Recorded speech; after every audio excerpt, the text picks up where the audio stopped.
la parole, chers collègues. Merci, Madame la Présidente. C'est à l'évidence un sujet tout autre que celui dont nous venons de débattre à l'instant. Il s'agit du projet de loi autorisant la ratification de la Convention du Conseil de l'Europe relative au blanchiment, au dépistage, à la saisie et à la confiscation du produit du crime et au financement du terrorisme, adoptée il y a un peu plus de 10 ans, le 16 mai 2005. Cette convention remplace un texte déjà existant, la Convention de 1990, dont le titre ne mentionnait pas le financement du terrorisme et qui d'ailleurs n'en traitait pas.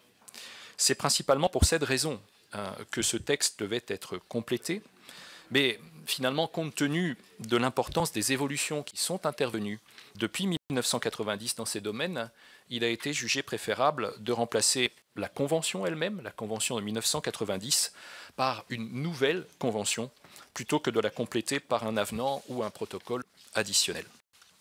Il s'agit de prendre en compte non seulement l'importance croissante prise par la lutte contre le terrorisme, notamment, bien sûr, depuis les événements de 2001, mais également le lien apparu entre le blanchiment, qui vise à recycler l'argent issu d'activités illicites, et le financement du terrorisme, qui fait pareillement usage de circuits financiers complexes et difficiles à tracer, mais cette fois-ci afin d'utiliser des sommes d'argent qui ont pu être acquises légalement à des fins illicites. Cette convention vise donc à rassembler dans un seul texte les aspects préventifs et répressifs de la lutte contre le blanchiment et contre le financement du terrorisme. L'évolution dont elle procède a été finalement rapide lorsqu'on regarde le parcours historique. Le groupe d'action financière, le GAFI, qui est une structure ad hoc créée en 1989 pour émettre des normes en matière de lutte contre le blanchiment, a étendu à partir de 2001 son champ d'action à la lutte contre le financement du terrorisme. Le groupe Egmont, qui est une structure d'échange entre cellules de renseignement financier des principaux États, où la France est représentée notamment par Tracfin, a été créé en 1995. Sur le plan juridique, les Nations Unies ont adopté en 1999 une convention sur la répression du terrorisme et le Conseil de sécurité est en parallèle intervenu de nombreuses fois, dont en particulier avec la résolution 1373 du 28 septembre 2011, quelques semaines seulement après les événements de New York et de Washington. De son côté, l'Union européenne a adopté en octobre 2005 une directive relative à la prévention de l'utilisation du système financier aux fins de blanchiment des capitaux et de financement du terrorisme, qui s'applique notamment aux établissements financiers et de crédit, modifiée en mai 2015 par un accord interinstitutionnel approuvé très récemment par le Parlement européen. Enfin, la France s'est quant à elle dotée d'un dispositif à la fois préventif, comportant des obligations particulières de vigilance s'appliquant aux acteurs du secteur monétaire et financier et répressif, en assimilant désormais le financement du terrorisme à des actes de terrorisme. Tel est finalement en soi le contexte dans lequel s'inscrit la Convention du Conseil de l'Europe. C'est un texte qui se décompose en 7 chapitres. Le premier contient les définitions. Le second oblige les parties à adopter les mesures législatives nécessaires à son application. Le troisième chapitre évoque la qualification pénale des infractions de blanchiment et prévoit la responsabilité des personnes morales. Le chapitre détaille les règles de la coopération internationale en matière d'investigation concernant la communication d'informations et le suivi des comptes bancaires. Le chapitre 5 traite plus particulièrement de la coopération entre les cellules de renseignement financier.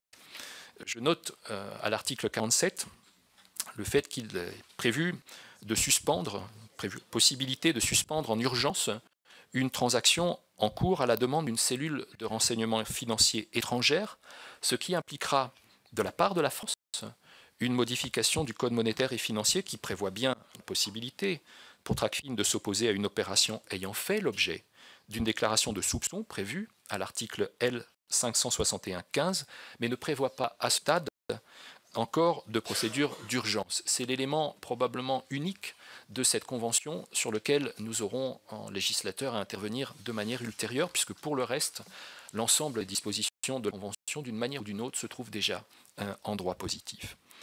Le chapitre 6, de même que le chapitre 7, traite du suivi de la mise en œuvre de la convention, du règlement des différends et des modalités d'entrée en vigueur.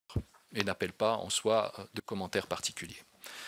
Je ne voudrais pas terminer cette intervention sans souligner un point qui a fait, et qui fait d'ailleurs toujours débat, au sein de l'Assemblée parlementaire du Conseil de l'Europe, où certains d'entre nous siègent.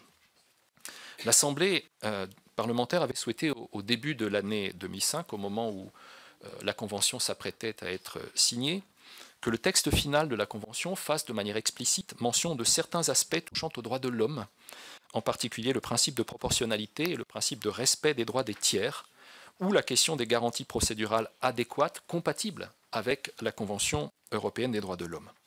Elle demandait ainsi que soit précisé, et je cite, qu'aucune des dispositions de la présente Convention ne doivent être interprétées de manière à porter atteinte ou à permettre de porter atteinte aux droits de la Convention européenne des droits de l'homme et des protocoles additionnels.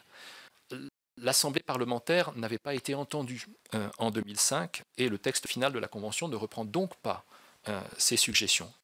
On peut le regretter, c'est en tout cas ma position, et je pense qu'à mesure que progressera le travail, puisque c'est un travail qui est toujours en mouvement, travail conventionnel de prévention et de répression du terrorisme, cette préoccupation devra être réaffirmée par le monde parlementaire.